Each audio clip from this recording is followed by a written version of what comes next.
So the College Board wants you to know a little bit about wetlands, and we've discussed this previously, but I want to go back through because I'm sure some of you have forgotten, and make sure you have this down. So there's two types of freshwater wetlands. What are they? Estuaries and swamps. I'll go with swamps. And you notice I said freshwater wetlands. Oh, estuaries, saltwater. So swamps and Springs. marshes. If you look on the bottom of page 109, you'll notice that they have a picture on the left side of a, which one is that? Swamp. Swamp. Swamps are characterized because their main vegetation is trees. Good. And so for us around here, what tree would that be in swamps? Pine trees. Cypress trees. Good. We have cypress. There are some tupelo. You notice they usually have a wide base, and these trees are adapted to be underwater for at least part of the year. Now, on the other side over here, you can see marshes. They're characterized by what type of vegetation? Mostly grasses. Yes, they're kind of boggy. They usually surround a lake. You see them a lot of times up north. I've been watching the Alone survival series, and so there's a lot of marshy areas around ponds and lakes up north. Now, number 15, wetlands are areas where water covers the soil either part or all of the time. So, do we have any swamps around here? Yes. Behind Inglewood, there's Maxwell Swamp. And so, is that Moody? They call it Moody? Like the Everglades. Where's Moody? When you go towards like Meridian. Out toward like Utah? Bypass exit. Yeah. Oh, okay, on the left. I got stuck in the swamp behind Inglewood. There's a swamp. Are you even supposed to drive back there? I haven't seen any signs that say you're not supposed to, but it looks really shady. Well, so there's like separate roads and like gates going off of it. So Yeah, those are, I know, private land, if but you look on a map, then the road going through there is an actual road. Road. On the map. So I assume that means it's a legit road. But I went back there one time and I was just chilling with Zach Marlowe. We were just riding. And some dude came back there. He was like, "This is my property. You can't be here." And I was like, you weren't on one of the side roads, were you? "No, I was." You're just on the main road? Main dirt road going. But that's what I'm saying. They don't have any kind of like signs that say private property. You're not supposed to be driving on this road unless you own something. It was like, "This is private property. You can't be here. Leave now, or I'm calling the cops." I was like, "There's no sign." Yeah, that's a little strange. I wonder about that too. You could check one of those like maps that have like the property lines. Yeah, you might have checked. I don't have that, but I know what you're talking about. I may have to check that to see. But there's definitely a swamp just like right behind Inglewood. I used to live in the back of Inverness, and it was a swamp right behind where we lived. One day I went hiking back there in the summertime. I had on my like muck boots, and I was going down through there, and I almost stepped all over a giant water moccasin. I mean, I about had a heart attack. Like I was doing one clump of grass, next clump of grass, and when I stepped over, there was like a kind of flattened out spot, and a huge water moccasin just curled up right there waiting to jump on me. Anyway. One time people went and camped on creek. Like these random people we don't know. Did they mess it up? No. Okay. They had to leave. Yeah, it was kind of weird. What is a water moccasin? Water moccasin, cottonmouth, a venomous snake. Oh, it's a snake. Yeah. You got to watch out for those. All right, around here, typically you'll see mostly copperheads, but there's some water moccasins. Like on my property over here, I saw 6 copperheads this past year, and 5 of them were within from this side of the room to that side of the room on a spot. Like I called it Copperhead Trail because for a week I saw 3. They were just crossing the trail. It was kind of a mossy open area underneath, and I don't know what. 6 different ones or just 6 different ones, yeah. Because one of them bit my dog, and so I had to dispatch a few of them. I'm not really much for killing stuff out in the wild, but when my kids run through there and we have a dog running around, then that's a problem. My pawpaw gets really mad if we kill snakes because of the garden. Yeah. They'll eat this stuff. Yeah, snakes are very beneficial and good. It's just, I know in that part, like they would lay in our trail almost, just waiting for my dog to come through. Anyway. Number 16, wetlands. What's the benefit? Provide a variety of ecological services. So things for the environment, including water purification, flood protection, water filtration, and habitat for organisms. Now, I want to see if anybody in here can figure this out because the College Board has both these terms down, water purification and water filtration, and I usually use those synonymously with one another. Does anybody want to take a stab at the difference between the two? So keep in mind, this is wetlands. Water's moving through there. It's getting filters as it goes through there.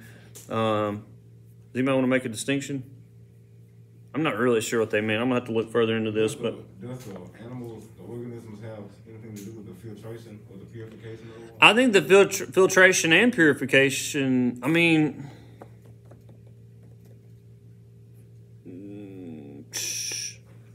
maybe it could be like as water gets moved through like oysters or clams where it's getting purified more. But that's, I think really purification and filtration is just one way of saying the same thing. Don't y'all? I mean, that's what I feel like. I'll have to look it up and ask some people, see if they have any more insight than that. But anyway, so it helps to purify the water. It helps in flood prevention. Did I say food protection? Flood? Okay, good. I said food last period. So flood protection. When you have wetlands and water, it rains a lot, they act like a what? Sponge. So help to absorb that and reduce the floods. That's why when you reduce, you know, we always think of like swamps as kind of nasty, snaky, alligatory areas that why would we need them? Why would we want them? But these are important habitats that they're able to filter out water before it gets into rivers and creeks and streams. And also they're able to absorb a lot of water before it gets there. So like when there's a lot of rain, they absorb water. And when there's very little rain, they help to release some of that water.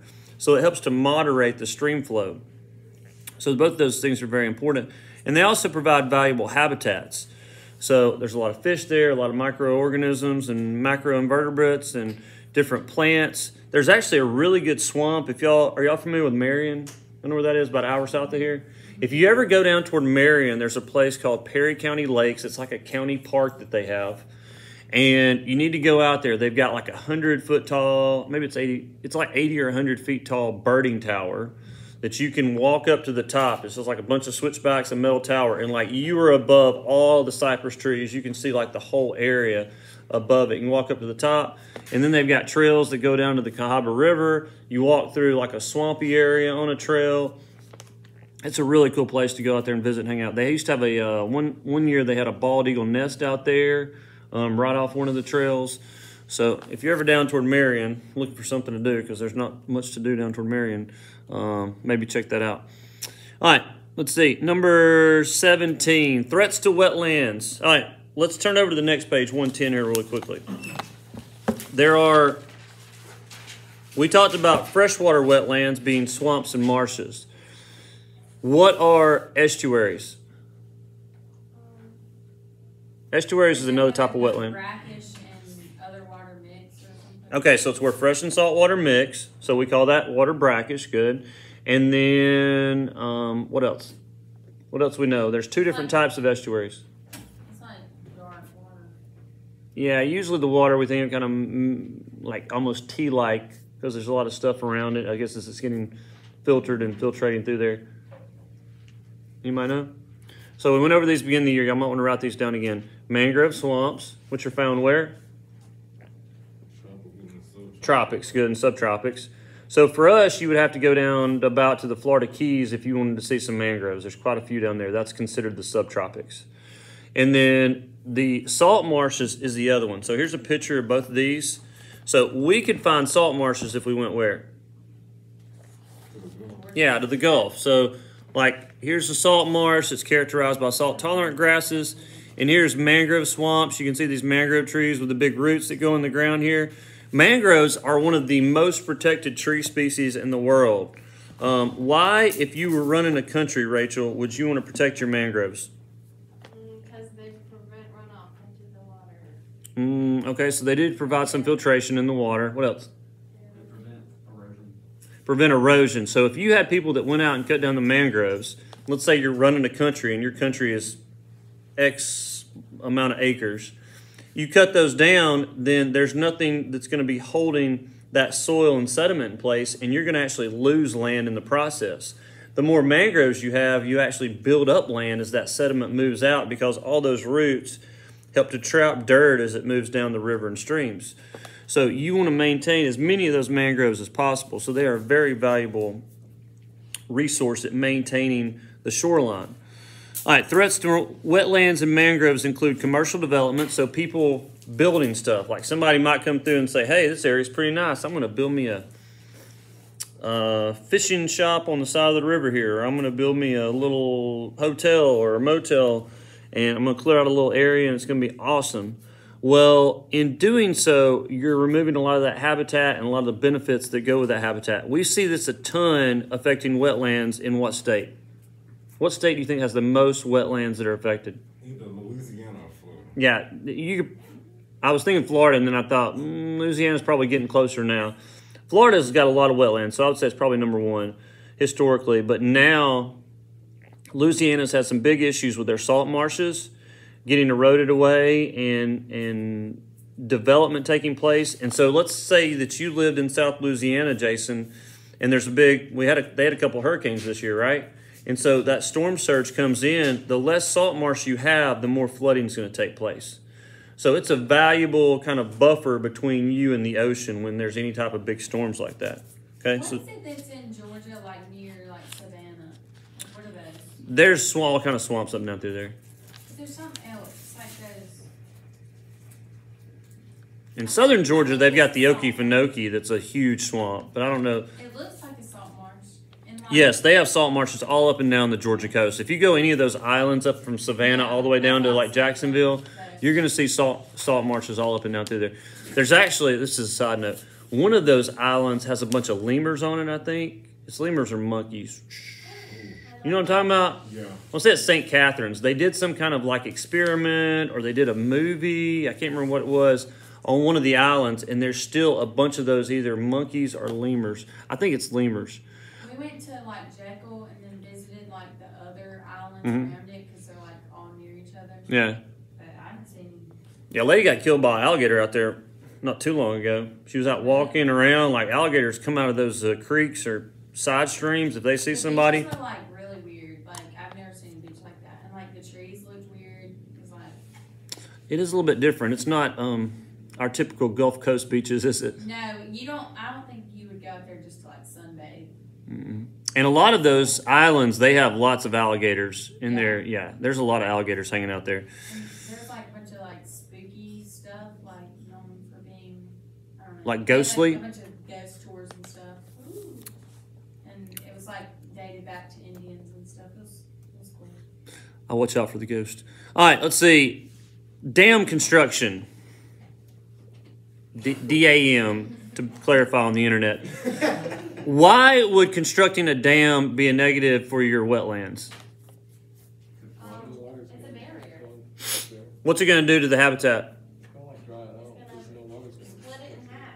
Well, if you're above the dam, it could dry it out because you're limiting water from getting in. If it's below and then becomes part of the reservoir, then it's going to flood it, and it's going to go from being a wetland that purifies and filters water to basically being a lake.